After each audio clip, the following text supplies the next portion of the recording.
আসসালামু আলাইকুম। আপনারা দেখতে পাচ্ছেন আমাদের ছাদ বাগানে বিভিন্ন কি সুন্দর লাল শাক ফলন হয়েছে। আমি আরেকটুকু কাছ থেকে দেখালে বুঝতে পারবেন আমার এই লাল শাকের পাতায় কোনো ধরনের পোকা খাওয়া ফুটফুট সাদা হয়ে সেই পাতাগুলো একেবারে পরিষ্কার এবং সতেজ লাল হয়ে আছে। আচ্ছা, আজকে আমি জানাবো আমার পোকাবিহীন লাল শাকের যত্ন, রাসায়নিক সার ও কীটনাশক সার ব্যবহারবিহীন শুধু জৈব সারের মাধ্যমে কিভাবে যত্ন নিয়ে থাকি। লাল শাকে সাধারণত ফুপি পোকা, পাতা ছিদ্র করা পোকা, গাছ কেটে দেওয়া পোকা ইত্যাদি পোকা থেকে থাকে।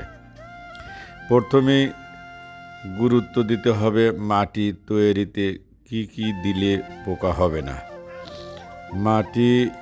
প্রথমে মাটিতে গোবর, কিছু নিম খৈল, ছাই একত্রিত মিশ্রিত করে মাটিটি তৈরি করতে হবে। নিম খৈল এবং ছাই ব্যবহারের ফলে আপনার শাকে পোকার সম্ভাবনা অধিকাংশ কমে যাবে, যার ফলে আমাকে ক্ষতিকর রাসায়নিক সার ব্যবহার করতে হয়নি।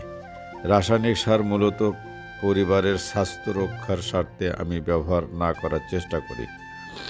শাকে যদি পোকা দেখা দেয় তাহলে আমি শাকে নিম পাতা ভালোভাবে গরম করে ফুটিয়ে ঠান্ডা করে তা বোতলজাত করে স্প্রে করে থাকি। এতে আমার শাকে কখনোই পোকামাকড় দেখা দেয় না। শাক ও খাদ্যদ্রব্যতে রাসায়নিক সার, কীটনাশক ব্যবহার না করে জৈব সারের ব্যবহারের মাধ্যমেও আপনি অনেক ভালো ফলন লাভ করবেন।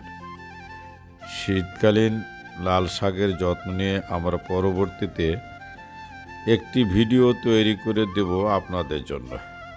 আজ এ পর্যন্তই। আসসালামু আলাইকুম ওয়া রাহমাতুল্লাহ।